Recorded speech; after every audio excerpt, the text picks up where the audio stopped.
Design করতে করতে এমন এমন ড্রেস তৈরি হয়ে যায় না, যেটার দিকে মনে হয় একদম তাকিয়েই থাকি।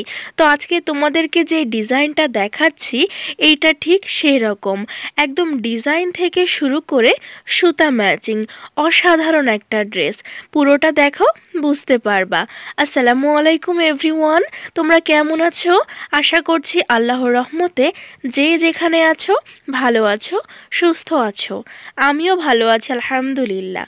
তাহলে আজকে এত সুন্দর একটা জামা ওড়না টু পিসের ডিজাইন তোমাদেরকে দেখাবো, পুরো আনকমন আর নতুন একটা ডিজাইন।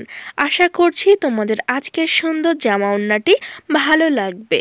তাহলে ভালো লাগলে ভিডিওটিকে লাইক করে দিও, আর আমার চ্যানেলে নতুন হইলে সাবস্ক্রাইব করতে ভুলো না। প্রথমে চলো তোমাদেরকে জামার ডিজাইনটা দেখাই।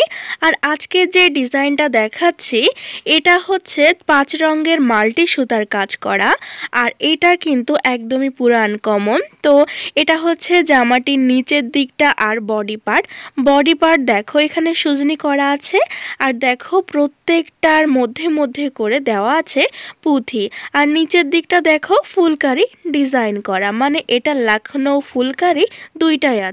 সুজনি সেলাইটা মূলত এখানে দেখো যেই কালার কাপড়, মানে বেবি পিঙ্ক বলো বা লাক্স বলো, একদমই হালকা একটা কাপড়, তো সেটার সাথে ম্যাচিং করে সেম করে কিন্তু সুতার সুজনি করা আছে।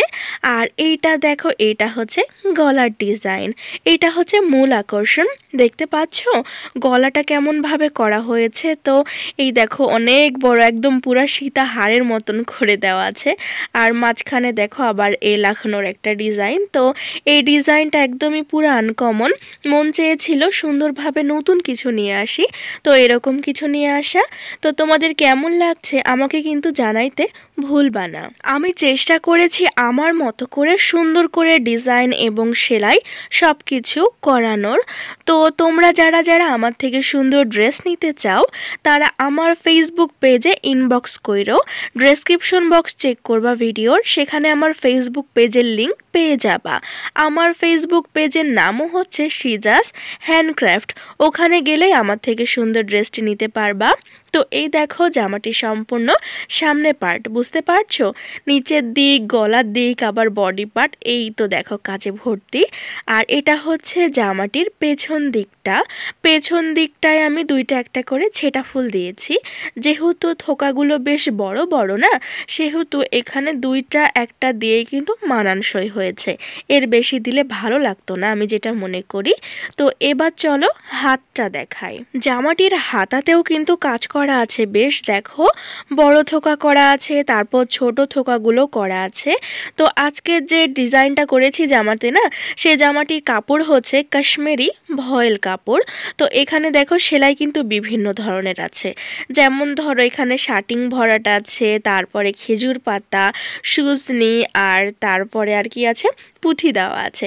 এই তো তো আজকে কেমন লাগলো তোমরা অবশ্যই আমাকে কমেন্টে জানাবা। তো জামাটা তো পুরো দেখে নিয়েছো, এবার চলো তোমাদের সাথে ওড়নাটা শেয়ার করি। ওড়নাটা করা হয়েছে ব্রাইট কটন কাপড়ের ওপরে, আর ওড়নাটা কিন্তু পুরো 2.5 হাত, মানে একটা শাড়ির যেমন বহর থাকে না, ওই রকম পুরো বহর করে করা হয়েছে। তো ওড়নাটি তো দেখতেই পাচ্ছ, ছেটানো দেখো 4টা 3টা করে দেওয়া হয়েছে, আবার বড় বড় থোকা করা হয়েছে।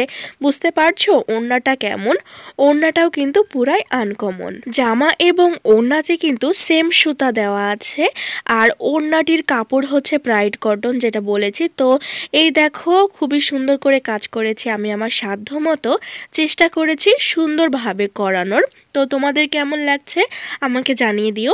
এটা কিন্তু এখন পর্যন্ত ওয়াশ বাকি আছে, তারপরে মার দেওয়া বাকি আছে, আয়রন করা বাকি আছে। তো এখনই যে পরিমাণ সৌন্দর্য ফুটে উঠেছে, তাহলে একদমই রেডি করার পরে কতটা সুন্দর লাগতে পারে। নিজেই শুধু বলতেই আছি সুন্দর লাগছে সুন্দর লাগছে। তো তোমাদের কি ভালো লাগছে? তোমাদের মতামতের অপেক্ষায় থাকবো। ভালো লাগুক আর খারাপ লাগুক জানাইতে ভুলবা না। এবার চলো সুন্দর জামা ওড়নাটা একসাথে ম্যাচিং কতটা সুন্দর লাগছে দেখা যাক। এই দেখো জামাটি হচ্ছে পুরো অল ওভার, আর ওড়নাটি হচ্ছে সিম্পলের মাঝে গর্জিয়াস। মানে আমি সবসময় কি করি বলো তো, জামা যদি ঘন হয় ওড়না পাতলা, ওড়না ঘন হলে জামা পাতলা। তো এরকমভাবে ডিজাইন করলে আমার কেন জানি মনে হয় ভালো লাগে। তো খুবই যদি সিম্পল দুইটা করি না তাহলেও মানায় না, আবার যদি দুইটা ঘন করি তাও মনে হয় যে কিভাবে ক্যারি করা যায়। তো দুটার মধ্যে যদি একটা এরকমভাবে হয় না তাহলে কিন্তু ভালো লাগে বেশি। তোমাদের কি মনে হয় বলো তো, যে খুবই গর্জিয়াস নাকি খুবই সিম্পল নাকি এইরকম মাঝারি মাপ? তাহলে জামা এবং ওড়না একসাথে রেখে কেমন লাগছে বলতে ভুলো না কিন্তু। তাহলে আজকের ভিডিওটি সম্পূর্ণ দেখার জন্য ধন্যবাদ। সব সময় এভাবে পাশে থেকো, ভালো থাকো, সুস্থ থাকো। আল্লাহ হাফেজ।